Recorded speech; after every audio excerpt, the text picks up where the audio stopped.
Okay, here we are. Let's do this. It is the Blade Video Podcast, and here he is, Bob the Blade. This always mystifies me about me. It's like, as much as I know my music, which I do, I know all kinds of music, lots of it. Tough to find someone that knows as much as I do, especially about rock music.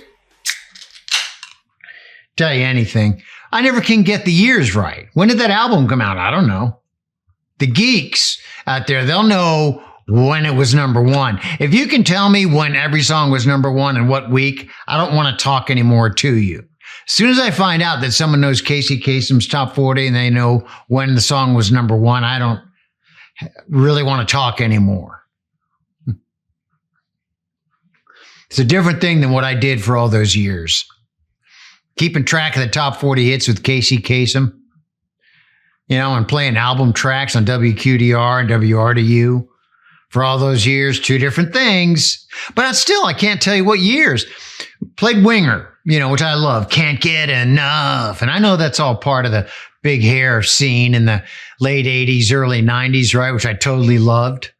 I would have said 92, but it was 1990. Had to look it up. Do it, just go cool and smooth. When I got a verse, crunch it, smooth it, cool it, do it, Mountain Dew.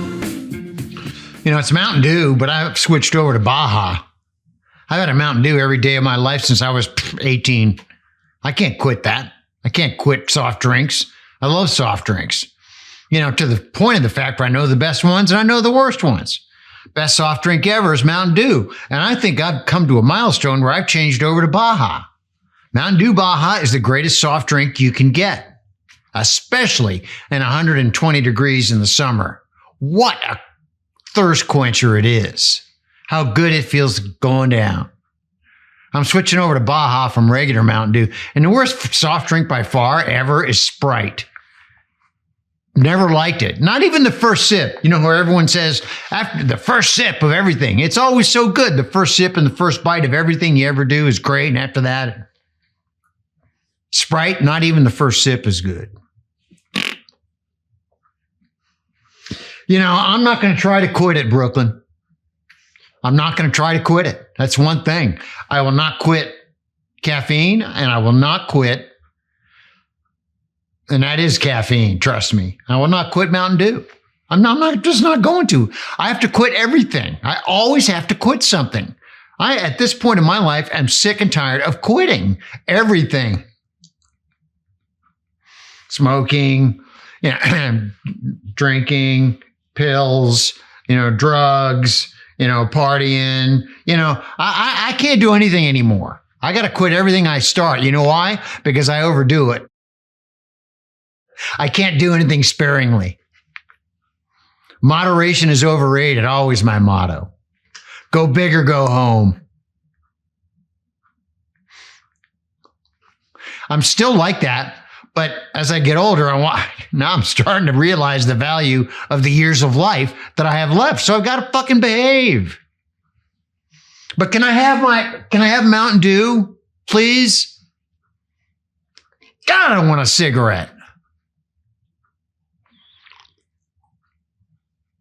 I know I can't have just one. The cravings don't end. I haven't smoked in a year. Anything, vape, nothing. Used to vape a little bit. I still have these monster cravings. I've got to pack downstairs just in case I decide, fuck it. Listen. I've got a plan with all the guys that are my age, that when I get into the rest home, I'm trying to recruit to get all the guys to go into the rest home with me that are my age that I've known for 40, 50 years. Trying to recruit. Let's all go to the same rest home. I don't care where it is. I've got books that I've cut out the insides of. I've got smugglers ready to smuggle in mini bottles, bags of pot, LSD, fifths of vodka, or any kind of liquor. I don't care. Whatever kind of drug you can fit in that squared out box of that book that you're going to give me that I'm going to read. That's what I'm going to do in the rest home until I go. If I have to be stuck in a wheelchair in a rest home, I am going to go big. Go big when you go home.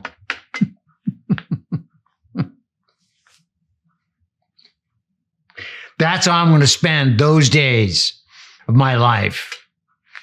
My buddy Steve Conley, his dad's 94 and he's in a rest home, and he goes out and he hanging in there, being kind of as nice as he can. Let's put it that way. Am I right, Connie? Sick of quitting everything, man. I'm one of those guys. I have to quit everything. Hey, who out there never has to quit anything? You never think about it. You're just a regular guy humming along. You're not grateful. All of us that quit, we're all grateful because we're alive and we saved ourselves. I mean, you're just probably can't be grateful because you're too perfect. And there's nothing wrong with that. Fuck.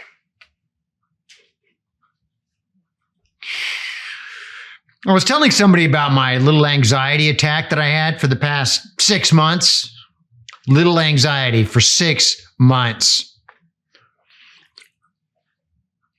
Some barbecue at a pool somewhere, telling some girl a little bit about that. I try to keep it short. I save all that personal stuff for the show for you all. I was trying to keep it short, and then she's looking at me and she feels and feigns or acts like she's interested, and I'm telling her, and then she goes, right in the middle of it, 15 words in. And the minute I hear that, I just turn around and walk off. Why do people do that, right? What does that mean? What does that mean, right? Does that mean you don't care what I'm saying? Which is rude. Does that mean you don't know what I'm saying? Does that mean you don't know what to say? What does that mean when people do that? Someone said that to me 20 years ago, and I was real put off by it for some reason. I don't know why. And it just made me feel gross inside, right? The minute someone says that, I'll turn and find someone else to tell my long-winded story to that may have do a better job at feigning interest. But damn it, let me tell you, man, I got to the point where I was put into a looney bin because of anxiety, into an actual looney bin with jail cell doors. Slam them, lock them, check in on you, make sure you haven't hung yourself. That's right. I was in that place for 4 days only, but this whole thing went on for 6 months because I had a panic attack at first, went to the emergency room in December, and I thought I had a heart attack. I thought I was about to die. I thought it was a heart attack. Most people will tell you when they have a panic attack, they think it's a heart attack. Felt the same. I had a heart attack in 22, felt the same. But they don't tell you anything in the emergency room. They don't make any diagnoses, or give you any kind of prescriptions. If you had a domestic violence, twist, they're just going to stitch you up where she stabbed you right here. If your gang got into a big turf war, it'll take the bullet out of your shoulder, so you can go home that night. If you OD'd or something, they'll give you that Navoxylone or whatever it is, wake your ass up, send you home. That's it. And they're walking out of the triage, and the guy says, if he thinks that I'm going to keep him overnight here in the hospital for observation just because he's had a panic attack, he's crazy. And I didn't even know I'd had a panic attack. And so I said, it's just a panic attack. And in 45 minutes, I was home. That should be it, right? No, I had anxiety attacks for a week. They said it happens to guys my age a lot. Happens to guys for the first time at age 30. And 60, they say, for whatever reason. Finally went to the doctor and they put me on some antidepressant because, anxiety gives you depression. It does. Went to a doctor finally, that I could get an appointment. It took a week. And they put me on some antidepressant. I forget the name of it, right? Made things worse. And the bottom line is, the kicker is you got to wait 4 to 5 weeks for it to kick into your body to be effective. And I waited my 4 or 5 weeks diligently, and it got worse. 40-minute anxiety attacks, 2 or 3 a day. I had to sit on a couch, in my studio by myself all day. So it didn't bother anyone. And they'd switch me from antidepressant to antidepressant to another, to another, to another. But after the third one, it got really so bad. Okay, I'm fed up with this. None of these things are working. I went to the emergency room and they're grilling me. Talk, trying to get me to admit that I'm, homicidal, that I will hurt someone or hurt myself, so they can admit me to the kooky bin. And I never admitted anything like that, but they ended up putting me in the kooky bin anyway. And they said, do you want psychiatrists? I'm like, yes. They're the ones that know pharmaceuticals. None of y'all know pharmaceuticals. Oh, well, tell me anything about it. Yes, I want a psychiatrist. And so they put me in some ambulance, sent me to North Scottsdale where there were plenty of psychiatrists in the kooky bin. Fuck, you don't even know what a place like that is unless you've been in one. Listen, my dad, his brain, this is a really sad story. It stopped working the right way, when he was 40 to 46, and he died in one of those places. We'd visit him, tears, cry the whole time. He would too. Finally died in one of those places. Brandy, my brother, schizophrenic, and I laugh because he's a pisser. You'd enjoy being around him. He's got this great medication and his voices in his head are still there. And I swear to you, and I've always said this, the voices in his head are not gangsters telling him to go up and shoot up communities and neighborhoods and schools. The voices in his head are comedians. They're stand-up comedians telling jokes because all he does is laugh and repeat their jokes. He steals them from the voices in his head, and we all laugh. But he's in a home now, but he was in one of those kooky bins, or 2 or 3 or 4 or 9 of them. I don't know. I'd have to take him to him and admit him. And they're there, doors slamming, 3 hots on a cot, medication 3 times daily. You can't do anything or wear anything, localities. And that's what I was in. I was like, guys, look, I just have anxiety. What the hell am I doing here? How long am I going to be here for? And this nightmare that I'm going to, every night, I slept there 3-4 nights every night. I'm thinking, wow, I'm going to be here like my dad and my brother. I'm going to end up, I'll never go home. I'm going to stay here for the rest of my life. And I go outside to get my medication at 6:30 in the morning if I could sleep that night.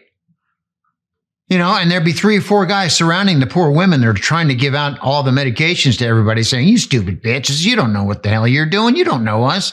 You don't even like us. What the hell are you doing here? Totally accosting them. Aggressive, nasty, mean. Then the security guys come in. And all the women and all the new people or all the guys and girls are coming up at me in my face, like 8, 9, 10 of them. You got any smokes? You got any cigarettes? You got any pot? You got any pills?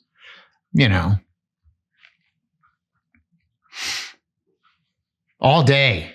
So I sat in my room locked in, had my medication. The food was good there now, I'll tell you that. For 4 days. Finally, a case manager comes in on the 4th day and he says, hey, I see this was interesting. He said, hey, I see a light in your eyes. What's the deal? And I told him the story, and it was quick, not as long as this one. It's almost over. What's the deal? Told him the deal. And he said, all right, I'm going to give you something. He gave me a couple of prescriptions, 3 or 4 prescriptions, and said, I'll get you out of here tomorrow. It's that light in your eye, and I know you're going to go home and you're going to be better. I said, thank you. And you don't even know how happy and relieved I was. I'm never going back there, man. I hope. Wow. And he sent me home. But 3 months later, it was still coming. They were giving me these antidepressants. They made it worse and worse and worse. I was going through all the effects that you get with these antidepressants that you see in the captions on the commercials. All of them. Those suicidal thoughts? Absolutely. Vivid dreams? Absolutely.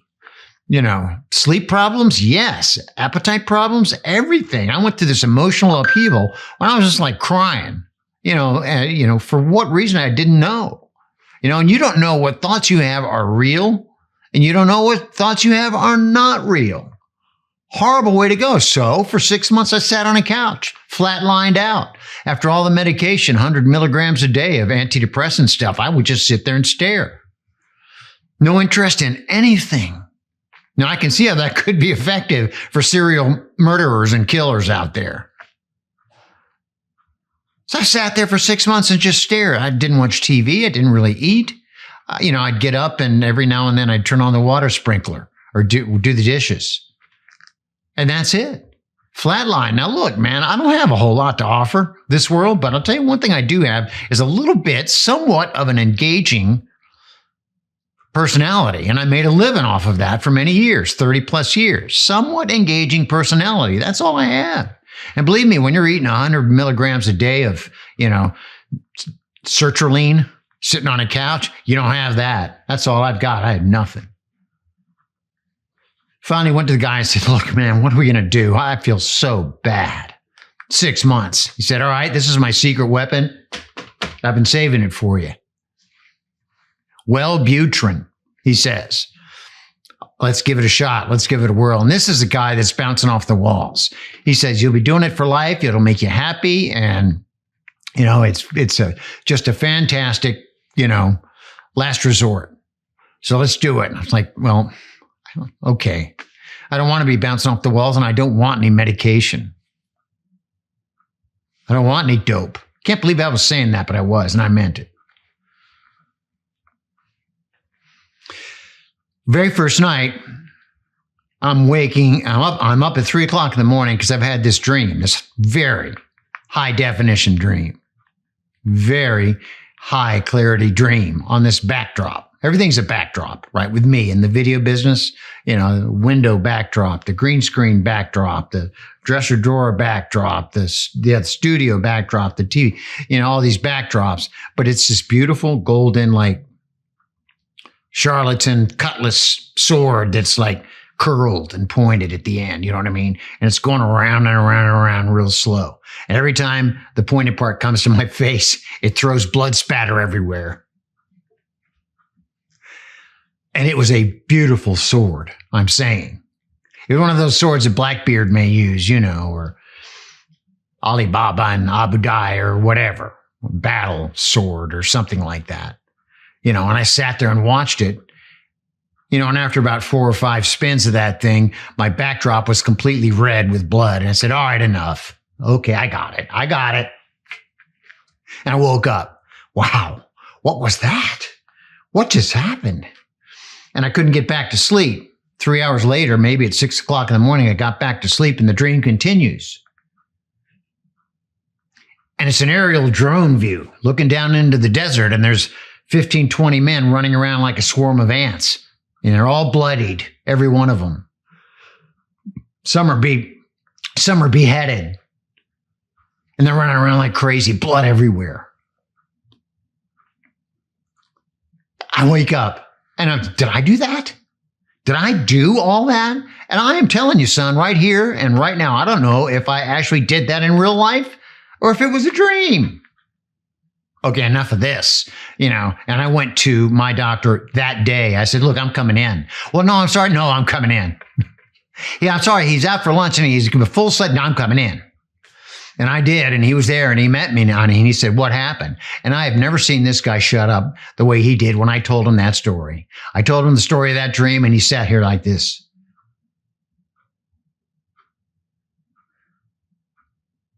Completely fascinated. I said, I'm taking myself off all of these drugs.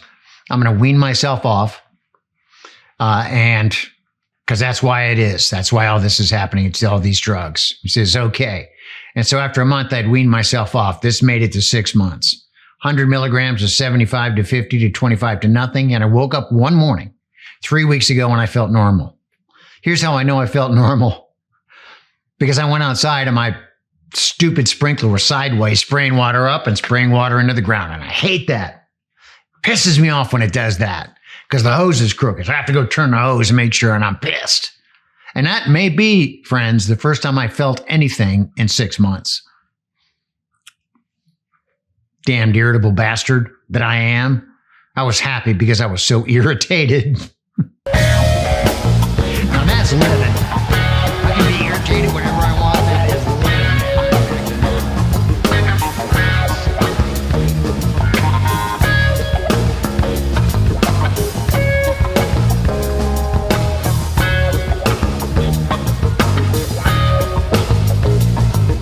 Hey, we will catch you next episode when the Brutalist makes his debut. All Blade content is found on bobtheblade.com. Bye for now.